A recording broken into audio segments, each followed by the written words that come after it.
Article 2, Original Sin. The second article of the Augsburg Confession met with the approval from the Roman party. Furthermore, it is taught among us that since the fall of Adam, all human beings who are born in the natural way are conceived and born in sin. Roman Catholics agree.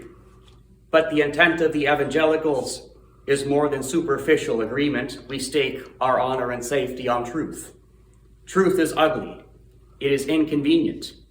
The evangelicals certify that this same innate disease and original sin is truly sin, and condemns to God's eternal wrath all who are not in turn born anew through baptism and the Holy Spirit. One has to know the depth of our corruption to appreciate the power of the cure. How can we treat a disease if we downplay its seriousness?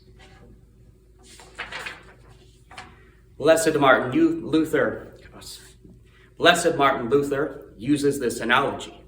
And if someone, say, wanted a rich crop from his land, but was not idle enough to perform the superfluous task of investigating the nature of the soil, as Virgil in the Georgics so idly and pointlessly advises, but rushed precipitately into action, thinking of nothing but the work, what would you think of him?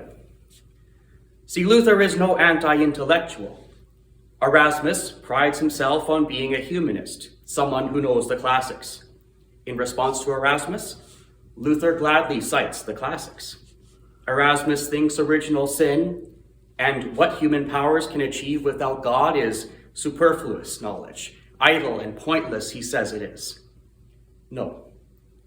G.K. Chesterton, in Orthodoxy, wrote that original sin is, quote, the only part of Christian theology which can really be proved. Fyodor Dostoevsky wrote about original sin, though without using the term. He puzzled over why people who have achieved utopia in his mind, in his experiments, would still have violent outbursts. He got this from honest observation. And did he ever record the grim realities of our world? If you think every so-called natural desire is always good, if you live with rose-colored glasses, God bless you. Or not.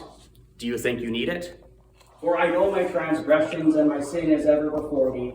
Against you only have I sinned, and done what is evil in your sight, so that you may be justified in your word, and blameless in your judgment. Behold, I was brought forth in iniquity, and in sin did my mother conceive me.